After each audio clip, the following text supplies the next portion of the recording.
আসসালামু আলাইকুম। আশা করি আল্লাহর রহমতে সবাই ভালো আছেন। আজকে আমি আমার কোয়েল পাখির নতুন একটা ভিডিও নিয়ে আসলাম। আজকে আমি আসছি আমার কোয়েল পাখির ডিম নিতে। তো এখানে দেখলাম মাশাআল্লাহ বেশ কিছু ডিম পারছে। একটা ডিম দেখলাম মাশাআল্লাহ বড়, স্বাভাবিক তুলনায় একটু বড় ডিমটা। তো এর আগে আমি এই কোয়েল পাখি থেকে তো ডিম সিদ্ধ করেছিলাম, যেখানে দেখলাম একটা কোয়েল পাখির ডিমে ২টা কুসুম। একটা না, সরি, ২টা ডিমে আমি ২টা কুসুম পেয়েছি। তো আজকেও দেখলাম যে ২টা ডিম মাশাআল্লাহ একটু বড় সাইজের, স্বাভাবিকের তুলনায়। এমন ডিম হয় কি না আমি জানি না। তো ডিমটা দেখলে আপনারা বুঝতে পারবেন। আর এইখানে আমার ৬টা ছোটো পাখি আছে। এটার বয়স ৩০ দিন, আর এগুলো অলরেডি ডিম দিচ্ছে। এগুলো আপনার ৩৮-৩৯ দিন দিন থেকেই ডিম দিচ্ছে।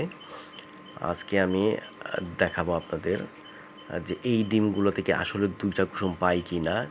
তো এখানে আপনার একটা ডিম বড় আছে।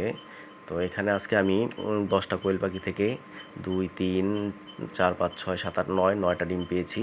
তো মাশাআল্লাহ নতুন কোয়েল হিসাবে ডিমের সাইজ ভালো। তো একটা ডিম, এই ডিমটা একেবারে বড় মোটামুটি মাশাআল্লাহ।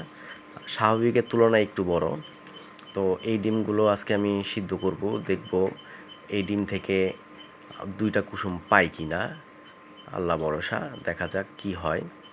তো নতুন ডিম দিচ্ছে, তো ওই হিসাবে ডিমের সাইজ মাশাআল্লাহ ভালো। তো আমি সিদ্ধ করলাম, এখন দেখি ২টার কুসুম পাওয়া যায় কি না। মাশাআল্লাহ, তো ভেঙে দেখছি এটা ২টা কুসুম হওয়ার কথা। হ্যাঁ, ২টা কুসুম। এটা আমি ২টা কুসুম পেয়েছি, যেই ডিমটা সবচেয়ে বড় ছিল। আর ডিমটা দেখতে অনেকটা হাঁসের ডিমের মতো, কিন্তু কোয়েল পাখির ডিম। তো আরেকটা দেখা যাচ্ছে, এটাও মনে হয় ২টা কুসুম। মাশাআল্লাহ, এটাও ২টা কুসুম। এটাও ২টা কুসুম। কোয়েল পাখির ডিমে আপনারা এর আগে ২টা কুসুম পেয়েছেন কি না বা দেখেছেন কি না আমি জানি না। আমি ফার্স্ট দেখলাম কোয়েল পাখির ডিমে ২টা কুসুম। যাক, আল্লাহর কাছে লাখ লাখ শুকরিয়া। তো আজকে এই পর্যন্ত। আল্লাহ হাফেজ।